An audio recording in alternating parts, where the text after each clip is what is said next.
Allahumma sholli ala Sayyidina Muhammad wa ala ali Sayyidina Muhammad. Bismillahirrahmanirrahim. Assalamualaikum warahmatullahi wabarakatuh. My dear brother and sister, I hope you're doing well. Thanks to all my subscribers who support me to this channel.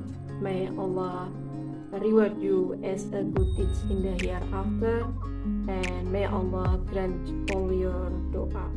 Amin. So today's reaction is from the Prophet's life stories, and from the beginning we going to start from Prophet Adam alaihi salam, part 1. So without any further, let's get into the video.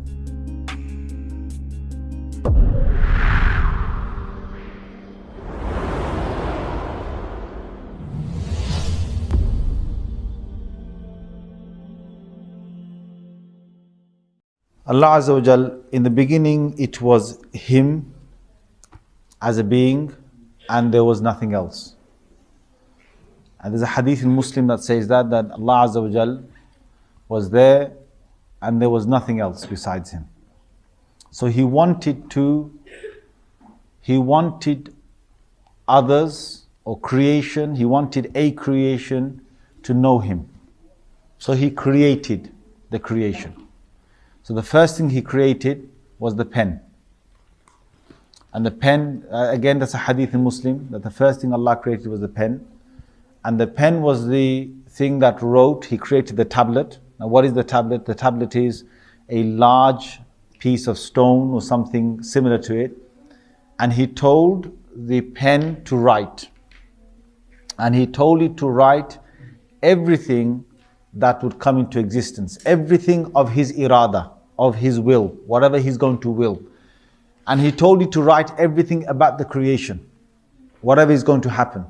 So every minute detail to the last detail was all written on this tablet. And this tablet is something that the ulama of tafsir, they have debated where this tablet is.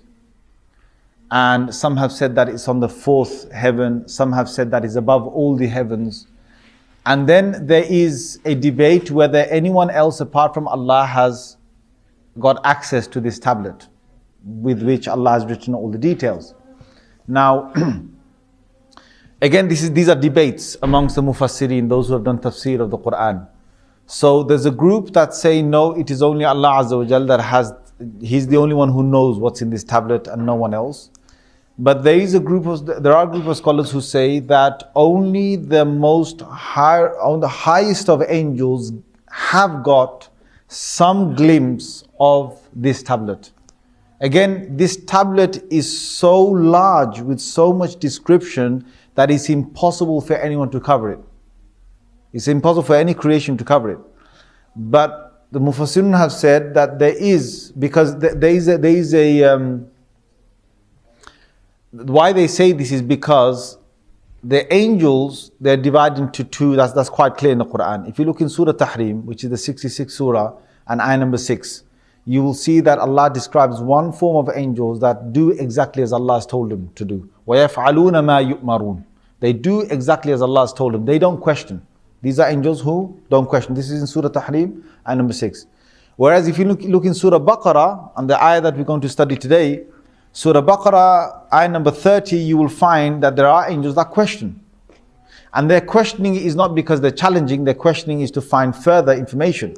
And what then happens is that Allah Azza wa Jal later on He says in ayah number 32, by the time you get to ayah number 33 in Surah Baqarah, Allah Azza wa Jal, He says that, oh you angels, whatever you used to hide, whatever you hid, I even know that.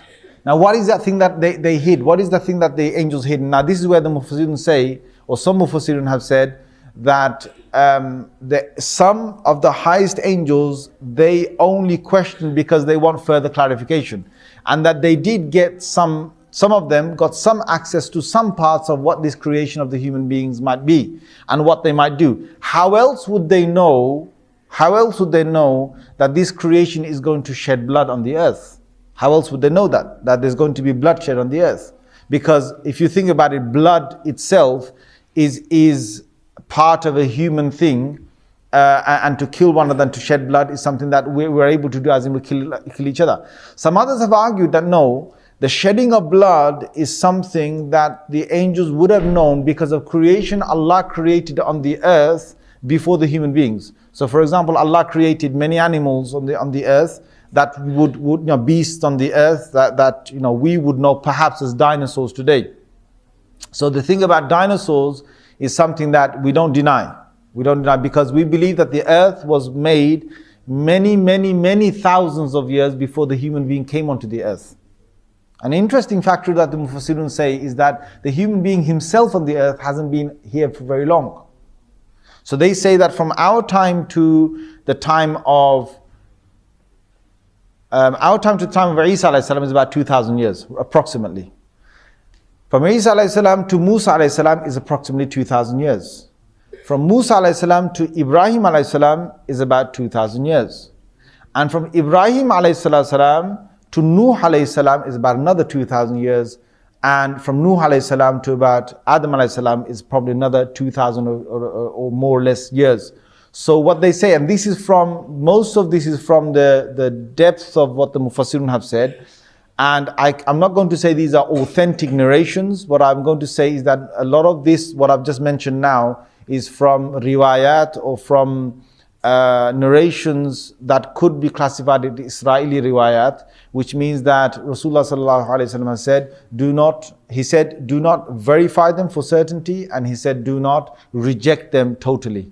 And this is a hadith of the Prophet sallallahu alaihi wasallam. Why you shouldn't verify them in its totality is because if you verify everything that is there, you might verify something that wasn't true.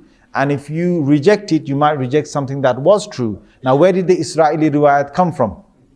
Where did the Israeli riwayat come from? The Israeli riwayat came from the ulama, the scholars, early scholars of Islam amongst the Sahaba who were Jewish rabbis before.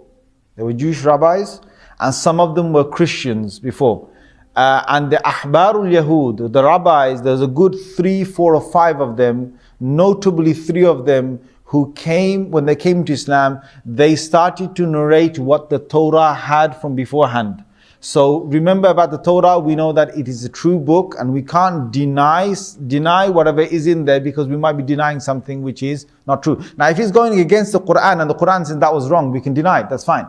But if the Quran hasn't spoke of it and Rasulullah sallallahu alaihi wasallam hasn't spoke of it, but it's there, Rasulullah sallallahu alaihi wasallam has said simply just you can read from it, hear it, fine, but don't verify it to its absolute certainty and say it is authentic, and don't deny it either and say no, it is not true and it's batil or something and is unfound because of the nature of what it might be. It might be Allah's word in the end, right? So anyway, this is from the Israeli riwayat of how many years it is. So according to that, it would be about 10,000 years or perhaps a little bit more from the time of Adam alayhi salam being here. Now again, this will go against many of what the archaeologists or others are saying today. Now I'm not saying again this is Islamic, but this is something that has come through the traditions from some rabbis who converted to Islam amongst the Sahabas. There were Sahaba radiallahu anhum ajma'in who then started to narrate what was in the Torah.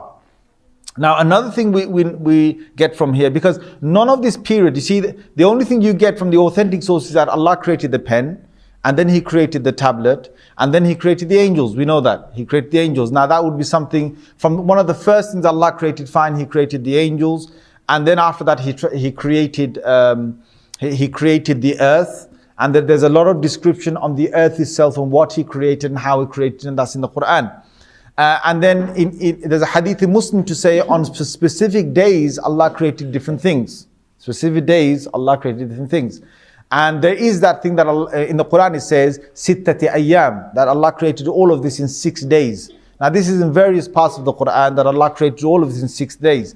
Now the Torah goes on to say, Na'udhu billah, we don't believe in this, that God rested on the 7th day. Now we don't believe in that. But we do believe that it took 6 days to create the whole of this existence. Now when we say 6 days, Allah Azza wa Jal says in an ayah of Surah Hajj, He says, وَإِنَّ يَوْمًا عِنْدَ رَبِّكَ كَأَلِفِ سَنَةٍ مِمَّا تَعُدُّونَ, that one of your days is equivalent to 1,000 days according to what Allah Azza wa Jal, so one of Allah's days is like 1,000 of our days. So which means that it was 6,000, كألف سنة ما تعودون, sorry. وَإِنَّ يَوْمًا عِنْدَ رَبِّكَ, one day of Allah is like 1,000 years according to you. That's one day of Allah is according to 1,000 years of yours, which would mean that 6 days of God would be 6,000 years of the human being. So the whole of this existence by the Quran, according to this ayah, it would mean that it took 6,000 years for this earth to form. 6,000 years. Now, what would have happened there is, when Allah had created the angels and then He decided to create the earth, then we know from an ayah in Surah Al-Anbiya again, it was ratqan fafataqnahuma. An ayah in Surah Anbiya, Surah number 21 says that it was all together and then Allah then spread it out.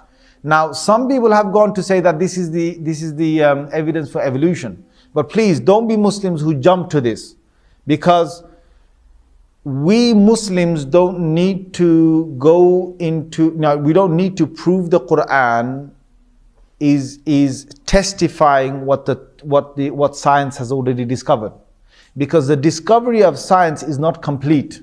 Muslims make this mistake. So what happens is that when they said that the earth is going around, so the earth is in the middle, is in an axis, and the sun and all the stars are going around the earth, all right? There would have been some scholars who would have said, see, the Quran said, yeah, everything's going around, all right? They're all going around in orbit. But then it was the science went to say that no, it's the earth that is going around the sun, and that the sun is on an axis. And there were scholars who said that yes, see, the Quran said, the same, different scholars in a different era, they said, did you see, the Quran said, everything is orbiting around, and that's what it means now. What science just said, that's what we mean. And then finally they said, well, the sun is also moving, and all the stars are moving, and the planets are moving. And now today's scholars are saying, the Quran in Surah Yasin has said, kullun fi falakin yasbahun, everything is moving in its own axis, everything, including the sun. See, the Quran was right. Now, if you look at that's a really, that's a dodgy way of going around trying to chase science. We don't need to chase science and say, oh yeah, you've changed. Let's look back in the Quran. Yeah, you were right. You know what? The Quran, yeah, we were right before you, right? And when they change, each time they change, we try and change along with them. Now that's really dodgy. Now, what we've got in the Quran, we should blatantly tell the world, this is what the Quran has said, and we don't care about you. You will eventually come to it. Like one of the things that we're seeing in this is what Allah created the human being by. Adam a.s., when Adam a.s. was created, he was created by clay. Clay, the word is clay, and it's hama'in, which is dark clay. And it's something which was a dry clay until Allah Azza wa Jal fashioned it and so on. We'll get to that in a while. But if you look at modern science, they're going to say, what? They're going to say, clay? Human beings are made, what? You say the human being is made of clay? Now they're outrightly denying it. And it looks like, if you go by science, it's going to look like we're a little bunch of monkeys here trying to say that, we've been made of clay, right? But if you think about it, we should stand up and say, no, you scientists, you're a bunch of whatever. Or I won't give you the word. You're a bunch of whatever. The Quran has said it. Khalas, just wait. Just sit down. Just say as loud as you can to the whole of the world and say, yes, we have been made of water. Quran has established mimma'in. It said water. It has said, one party says water, one party says nutfa, it says semen, another party says clay. Now it was made by all these things. All these things are the combination of the human being. Now they might deny this today, but we should outrightly say, no, this is the truth. This is it. What will happen eventually is science one day is going to have a discovery. It's going to say that we've now, with our new mechanism, we found that there's element of clay inside the human being. That's the day we should shout out about. And you know what we should do? Before they actually start to discover this, we should blast this across the world. There's going to be a lot of people laughing at us. A lot of people saying, you Muslims are stupid, your Quran is wrong, you've got it all upside down, you don't know what you're talking about, right? Science says this. Let's blast it across the world until the day they discover it. That's when they will say, Muslims are right, we got it wrong. We've been bullying these Muslims, we've been ridiculing these Muslims, and these Muslims have got it right in the Quran. So my point here is, don't try and, chase science and trying to use the Quran as a mechanism to try and prove what science is.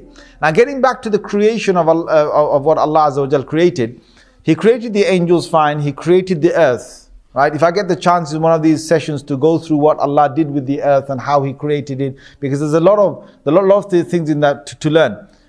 We can learn a lot. Now, 6 days or 6,000 years it took. But then the seventh day, there was no creation because we've got 7 days. So our understanding is, and this is by one of my, again, I've had wonderful teachers. One of the wonderful teachers I've had is Mullah Fadl Rahim, and he's gone deep into these tafsirs. One of the big tafsirs to go into, it's in Arabic, is Ruhul Ma'ani by Allama Alusi. Now, I'll be honest with you, each ayah, I was just reading it just last week. If you look under each ayah, you're looking at pages and pages and pages under almost each word or few words. Right? This is a tafsir written with about, if you count about 40 lines, with each line got about, say about 15 to about 18 words, 15 words or something, all right? 40 lines, and you've got one volume that is about that thick, and you've got about 15 of these volumes, right, for the whole Quran tafsir. It is an ocean, right? Now on this, he's got a lot of, he's collected a lot, and he said a lot, and one of the things he says is, Allama Alusi says is, that there's a reason why Allah Azza wa Jal created the earth, and He created in 6 days. And there was nothing on the seventh day. Now the biblical story that has been altered has completely got it wrong, which is that God rested on the seventh day. That's completely wrong. The reason why is Allah Azza wa Jal wanted to teach the human beings. This is one big lesson we learn from this. He wanted to teach the human beings that the creation cannot continue on a 7-day period working. It can't. It will go bust. There will be mechanisms in the human being that will go bust. The creation has been created, and all this creation will be created in a way that it demands a rest. That's why it's good to have a day off, at least 1 day off, if not have 2 days off. To stop your system, to remove work away from rest itself. This seventh day that was left was not for God. It was for His creation to understand that the creation will need rest. Right? The other thing is, we understand that another big debate is that Allah Azza wa Jal, He says kun and fayakun. He says be and it is. This is in Surah Yasin and many other parts of the Quran. So why didn't Allah Azza wa Jal just say be, and the whole thing would have just been, just come into existence? And Allama Alus and many other Mufassirun say again there, is that Allah Azza wa Jal, He took 6,000 human years to make this, because He wanted to show us that the things that are made over time, that take dedication, that take a lot of effort, that take a lot of patience to make, they will last longer than those things that are created in haste. That things are created in haste. And there's a hadith of the Prophet ﷺ that says that Al-anatu min Allah wal-ajalatu min ash-shaytan, or kama qala alayhi salatu wasalam. Al-anatu min Allah wal-ajalatu min ash-shaytan, which means that to take your time to perfect something is an original act of God. But to be hasty and do something in haste is an act of the devil. Right? So we Muslims, one of the things we should learn is that you do something, you do it properly.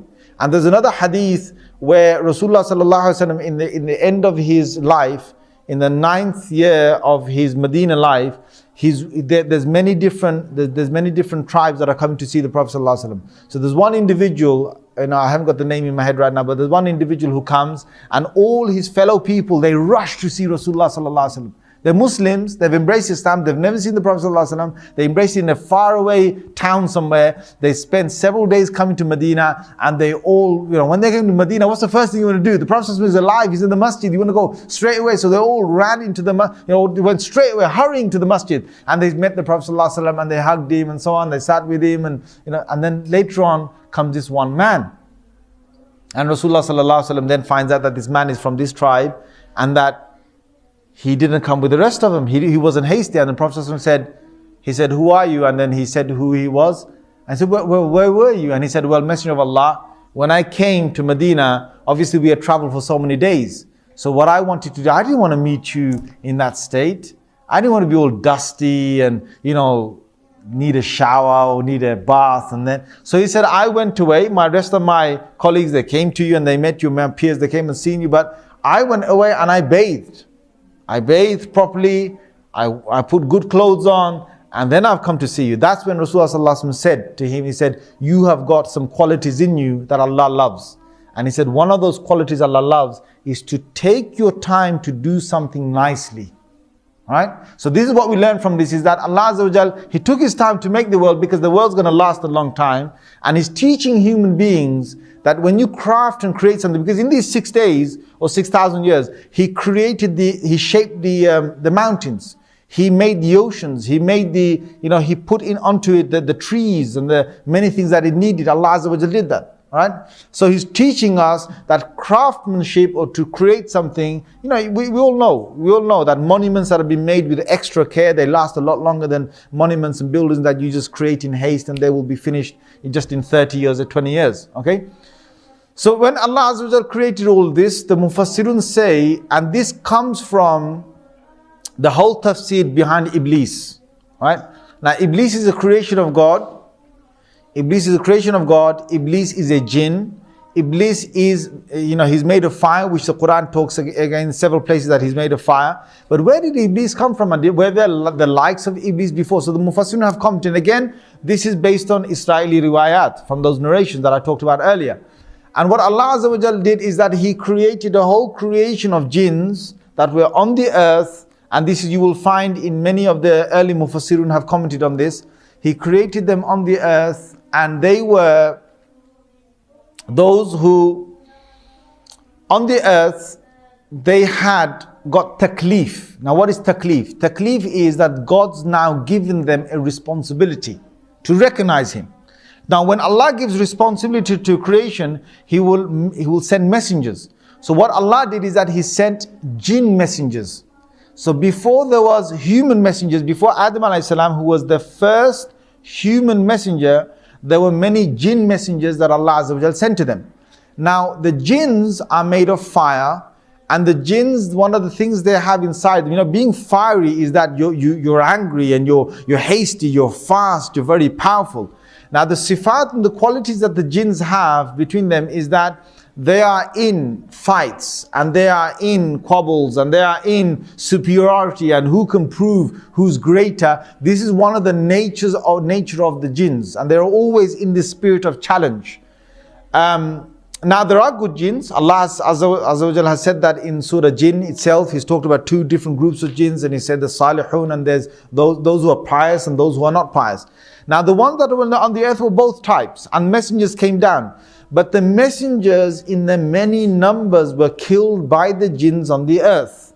And there was great corruption that prevailed on the earth. There was great corruption that prevailed on the earth. That's when Allah Azza wa Jal, He decided that, from the jinns, there were those who were very pious. Now there was one notable jinn that was very pious. And again, all of this is in the Israeli riwayat. You can't verify it and say it's absolutely authentic. You can't deny it and say it's a total, it's totally false. So from these narrations, what we get is that the Iblis, being who he was a good jinn, and he started to worship God to the extent that Allah allowed him. Because jinns could fly, and jinns could go through many of the heavens. They could go up and down. They didn't have to stay on the earth. They could travel up. It was only when Rasulullah Sallallahu Alaihi Wasallam came that they were trapped within this first universe. This is clear from the Quran. This in Surah Safat you will find this. In Surah Jinn you will find this. That Allah did not allow them to go beyond the first heaven, or the first heaven meaning the end of this universe. They can't go past that after Rasulullah Sallallahu Alaihi Wasallam became a prophet. But before that they could go above that. So what happened is that on these travels, Iblis proved himself that he was so close to God.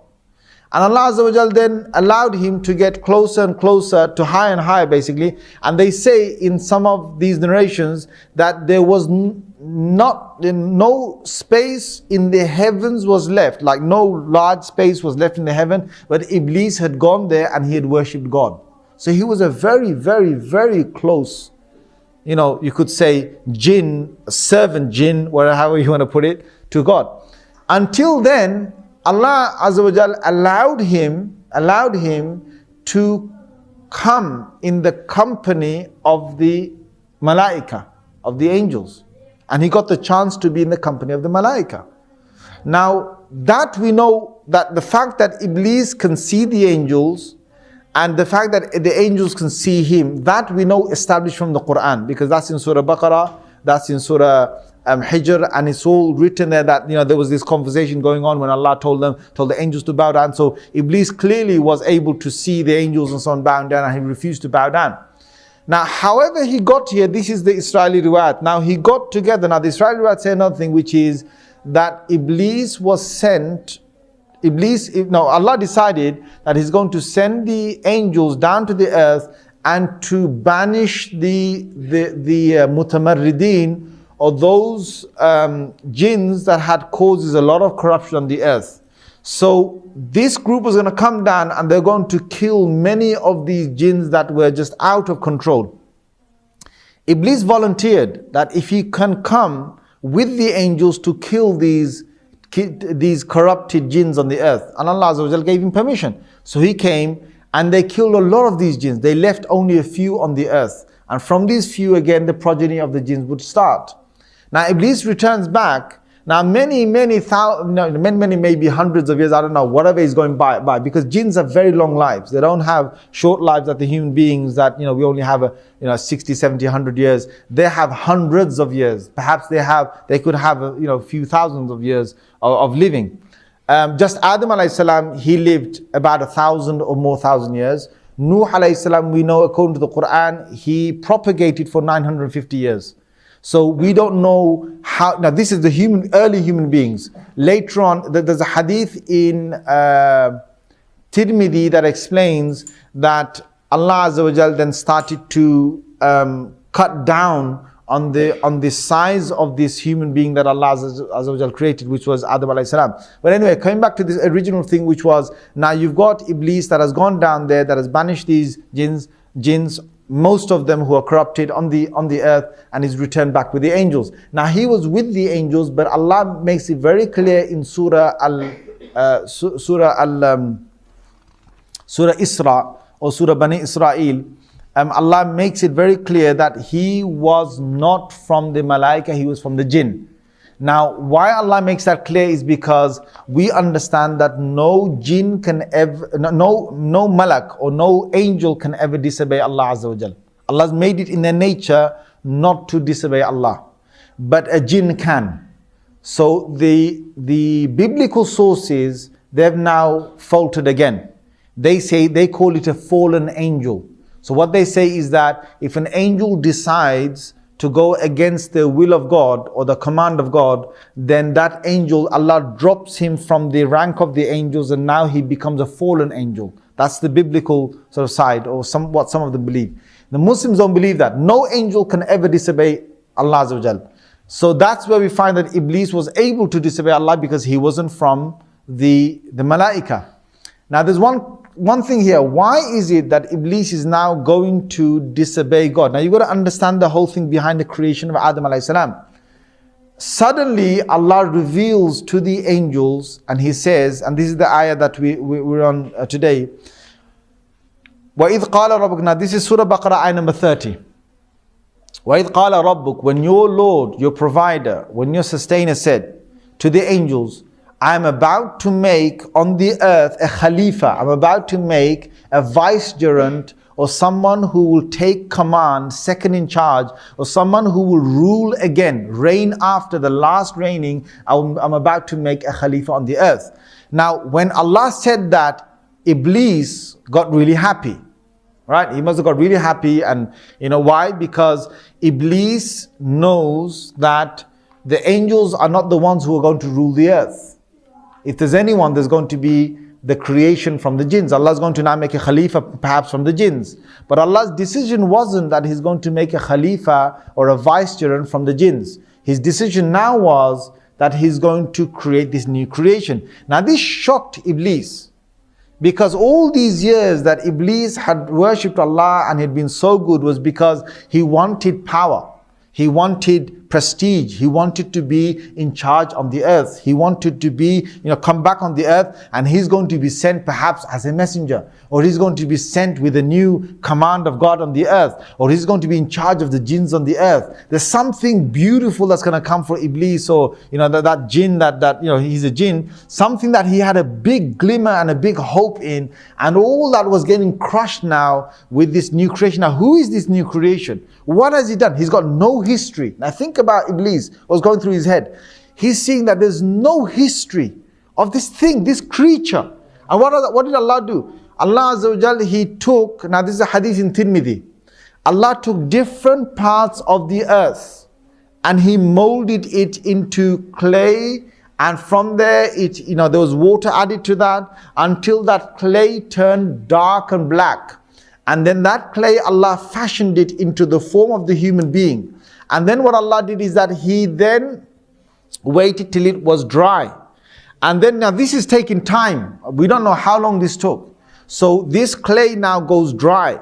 Then Allah creates the holes inside this. So basically there will be the hole of the mouth and the hole of the ears, the two ears, the holes of the private parts, and the hole of the nostrils and so on. So when you make a hole in a clay, then if you were to hit, or if you just to strike that clay, it will make a sound. All these things Allah describes in the Quran. I'm gonna tell you what words refers to this, but let me give you the outer part of this. So it would make a sound. Now it's getting even more, it's getting even more sort of real. This thing Allah's created. Now this is in the space of where the angels can see it, Iblis can see it, and Allah's fashioned it.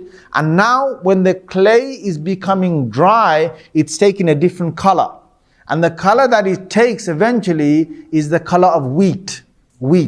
And that's why Adam alayhi salam got his name from, because Adam is from udum, which is wheat, and his color was the color of wheat, right? Light brown kind of color. Now, if you want to know the superior color of the human race, it is what?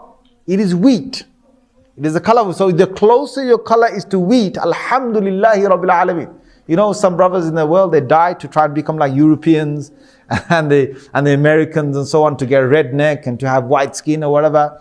That is not that is one side from the dhurriya, from the progeny of Adam, and the other extent is the other side of, let's say, our brothers from Africa. But Allah Azza wa Jal, He took from the earth, from different parts of it, He took many different parts of it, and He created Adam alayhi salam. So He took from the white rocks, He took from the black rocks, He took from the brown soil, He took from the red, He took all these different colors, all right, from the yellow sort of sandy type of ground material that you get. Allah took all of that. This is all these different parts that Allah took. Why? There's a reason, and we learn a big lesson from it. Because if He didn't take from all these different material from the progeny of Adam, you wouldn't get that many different colors. So to create those colors, Allah took that. A second thing, the reason why is because to understand the whole thing about race. We are different race. We are all children of one big family, right? Imagine, you just look at one another and think, right, that we're all from one great grandfather, right? One great grandmother, right? It makes you feel sort of close. And Allah Azza wa Jalla says in Surah Hujurat, Ya ayyuhan nas inna khalaqnakum min dhakarin wa untha. Oh people, we created from one male and one female. Now, and Allah says, I made you in different tribes and so on. And Allah says, the most noble of you are those who has the greatest taqwa. Inna akramakum indallahi atqakum. Now, the beauty of this is that Allah takes from different parts of land, and He says, different parts of land from one pair of human beings. One pair, only one pair, Adam and Hawa. And from there He creates all of the creation, and He tells that creation, the most noble of you are the ones who have taqwa, or the ones who have God consciousness. Now the beauty of that is, whether you're black, whether you're white, whether you're red, whether you're brown, whether whatever color you want to call yourself, all right? The beauty is that the taqwa is in each and every one of them. That's the beauty of it. That was very interesting story, and I learned so much because there is a new knowledge for me. I learned to take your time to perfect something is an original act of God, but to be hasty and to do something in haste is an act of the devil. That's amazing. Okay, so thank you very much for today. See you in the next video. Assalamualaikum warahmatullahi wabarakatuh.